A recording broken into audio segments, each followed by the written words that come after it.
तो सुना आपने कैसे अमेरिका के राष्ट्रपति डोनाल्ड ट्रंप अब ईरान के फंड से डरे सहमे हैं।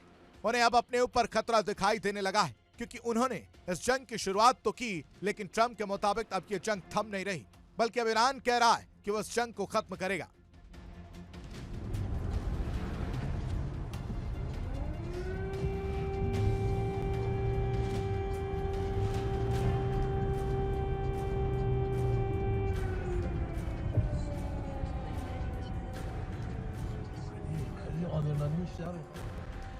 क्राउड फंडिंग जैसे तरीकों का इस्तेमाल करके जिम्मेदारी से बचने और शक की सुई भटकाने की कोशिश की जा सकती है।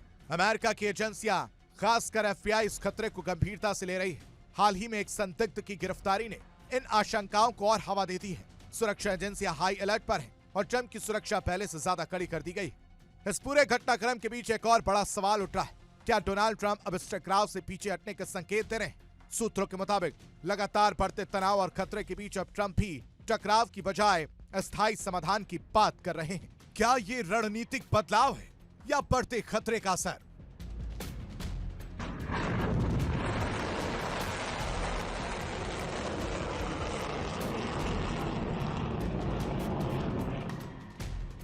लेकिन भीषण जंग और तबाही का मंजर देखकर अब साफ नजर आने लगा है कि कहीं ना कहीं अमेरिका अब इस जंग में फंस गया है।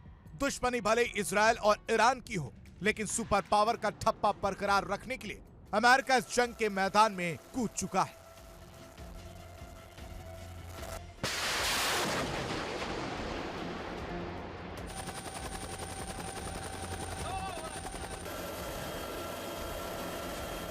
देखिए इंडिया डेली 24/7 अब आपके स्मार्ट टीवी पर।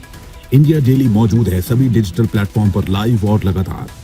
इंडिया डेली 24/7 हर दिन राष्ट्र को समर्पित।